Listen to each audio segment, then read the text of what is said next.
Ei, estudante, aqui quem fala é Manuel Cabral e vamos hoje então dar continuidade à matemática básica, falando então hoje sobre sistemas de numeração.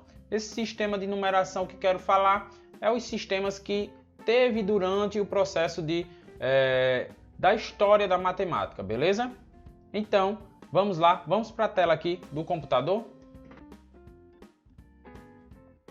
Vindo aqui para a tela do computador, né? Vamos falar então sobre um dos primeiros sistemas de numeração que foi registrado, né? Que teve ciência, né? Que, digamos assim, estava descrito, certo? Que foi o sistema egípcio, que foi aí por volta de 3000 a.C. Ele foi o primeiro sistema de numeração que nós temos conhecimentos. Ele foi desenvolvido pela civilização do Egito, no vale do rio Nilo, ao norte da África, certo? Esse sistema adota o princípio de aditivo, ou seja, os símbolos possuem respectivos valores individuais e juntos passam a formar valores pelo sistema de adição destes. Até o presente momento ainda não se reconhecia, não se utilizava a questão de subtração de valores, somente adição, certo? Então, os símbolos utilizados aí eram esses, que era o bastão, o calcanhar e assim sucessivamente, e cada um representava um valor. O valor ia de 1 e assim sucessivamente. Para você representar um valor, um exemplo, o número 8, você iria ter que desenhar 8 bastões, certo? Você iria ter que desenhar um total de 8 bastões para representar então o numeral 8. Se fosse para representar o numeral 12, você iria desenhar um calcanhar e 2 bastões. Aí representava então o número 12, beleza? Essa então era a forma de utilização para representar no sistema egípcio, beleza? Falando agora então sobre um sistema um pouco mais à frente, foi o sistema babilônico. Esse sistema foi criado na Mesopotâmia, certo? Nos vales dos rios Tigres e Eufrates. Na Ásia, esta é uma região ocupada hoje pelo Iraque, certo? O bom dessas coisas, né, galera, que a gente consegue ver que está envolvido com a história, a criação das numerações, a criação da utilização, de uma forma geral, está diretamente relacionado com a história da humanidade, né? Com o crescimento e a evolução. Então, por esse motivo, na escrita dos números, esse sistema de numeração se parecia muito com o sistema de numeração egípcio. Ambos eram aditivos, não trabalhavam ainda também com a ideia de subtração, com retirada de valores. Mas quem pensa que esse sistema não é utilizado até hoje, o sistema babilônico, está muito enganado, pois a divisão da questão de dia, né, que é 24 horas, e que uma hora tem 60 minutos e um minuto tem 60 segundos, é uma herança dos babilônicos, certo?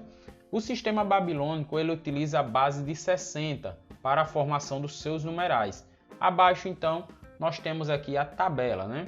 Que tem essas variações aí com desenhos um pouco, digamos assim, complicado, beleza? Então, partindo agora para o terceiro sistema, que é o sistema de numeração romana. Esse sistema de numeração é um sistema que a gente utiliza até hoje, apesar de não ser o sistema mais eficiente de todos. Esse sistema de numeração ele foi desenvolvido na Roma, situado na Itália, beleza? Ele aí, aqui já começa a ter uma evolução que já mais à frente eles vão utilizar a questão de subtração. Inicialmente, eles trabalhavam da mesma forma, somente com o sistema aditivo, certo? E esse sistema é muito utilizado até hoje, no nosso dia a dia, de uma forma geral. Utilizamos ele na designação de papas e reis também, né? Dom Pedro I, João Paulo II e coisas assim do tipo. Séculos e datas também. A gente utiliza muito século XXI, século XIX, século XVIII e assim sucessivamente, indicando capítulos e volumes de livros, que também é utilizado bastante. Alguns relógios, né, que a gente utiliza de ponteiro ou no pulso ou na parede, que também é muito utilizado essa designação. Artigos também de leis, né? A parte de Constituição, coisas do tipo, também é muito utilizado essas numerações romanas, certo? Mas com o passar dos anos, a numeração romana ela foi sofrendo um processo de evolução.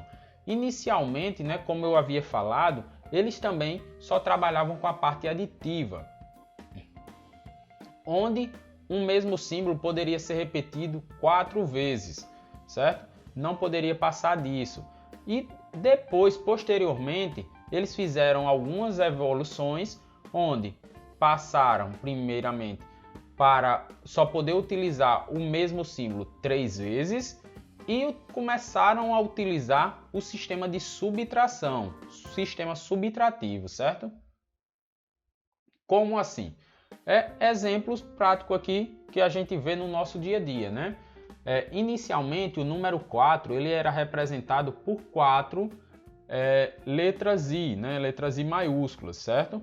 E agora ele já passa para a subtração, né? Que o V representa o 5, a barra representa 1, então aqui é como se fosse uma subtração, ficando então 4, beleza? E assim sucessivamente, temos esses diversos números aqui para a utilização, certo? Partindo agora para o sistema de numeração chinês. Esse sistema de numeração chinês é caracterizado pela escrita ideográfica. Nesta escrita é utilizado muitos símbolos, desenhos para representação, certo? Como a pessoa hoje em dia principalmente se vê muito a questão de tatuagens com numerações chinesas, até mesmo alguns desenhos em paredes e coisas do tipo, com esse tipo de numeração, certo? Ela foi sendo construída, né, e ocorreu também mudanças, até porque a civilização chinesa ela é uma civilização milenar, uma civilização muito grande, né, com muito tempo de evolução, né? Havendo dessa forma mais de um sistema de numeração, porque também eles são uma população muito grande, muito abrangente. Eles desenvolveram devido à necessidade de algumas regiões e criando seu próprio sistema de numeração, onde a gente vai ver uma união, né, uma massificação da numeração mais à frente, que é o sistema basicamente que quase todo mundo utiliza hoje, certo? Que é o sistema que vai de 0 até 9, certo? Ou de 1 até 0, certo? Dependendo da forma que você aprendeu ou quer representar. O sistema de numeração chinesa, ele é um sistema híbrido. Por que ele é um sistema híbrido? Porque ele une duas coisas, o produto e a soma, certo? Ele possui operações relacionadas a esses dois casos. Esse sistema não se torna tão eficiente por ele não possibilitar a representação de qualquer número, principalmente números com maior ordem de grandeza. Além disso, era difícil realizar contas, realizar operações matemáticas mesmo, operações aritméticas com esse sistema. Vamos ver aqui ao lado esse sistema utilizado até os dias de hoje, certo?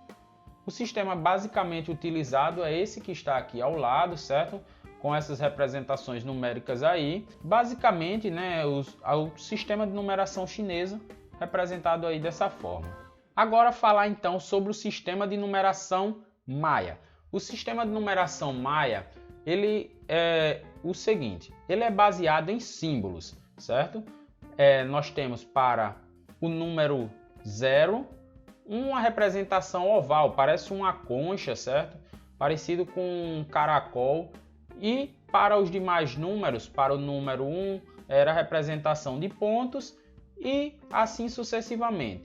O que eu vou falar aqui vai ficar um pouco vago, então a melhor forma de mostrar isso é representando através de mostrando através de desenhos. Mas antes disso, deixa eu falar uma coisa que é muito importante, que os números maias, os números para eles que era muito importante, era o número 4, 5 e 20.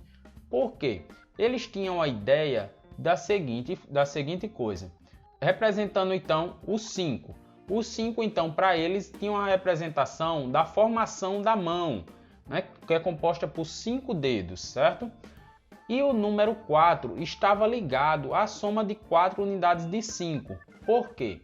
Porque estavam unidades da mão, das duas mãos, né? 5 mais 5, mais 5 de um pé e 5 do outro pé, totalizando então 20 dedos, certo?